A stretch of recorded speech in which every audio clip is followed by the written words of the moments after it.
F'Ġunju li għadda l-Ministru Tonio Fenek qal li l-Air Malta kienet qabdet lill-kumpanija Catalyst biex tgħin fil-istrutturar tal-linja nazzjonali tal-ajru.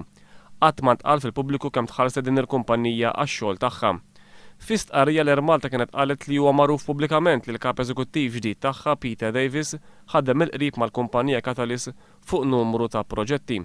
Madankollu l-Ministru Tonio Fenek u lanqas l-Air Malta ma qalu li Peter Davis mhux biss ħaddem il-qrib mal-Catalyst iżda serva snin sħaħ bħala direttur tagħha. Ir-rabta ta' Peter Davis ma' Catalyst kienet qajmet fil-Parlament ta' Trinidad u Tobago fejn Davis kien ħadem bħala kap eżekuttiv tal-linja oħra tal-ajru.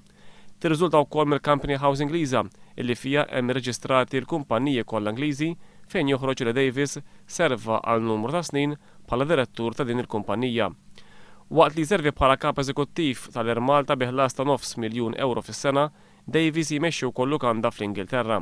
Fl-assenza tiegħu jħalli fidejn il-kollegi tiegħu, il-ħafna minnhom huma mill-kumpanija Catalyst u li meta ġie jaħdem mal-Air Malta ġabhom miegħu Malta.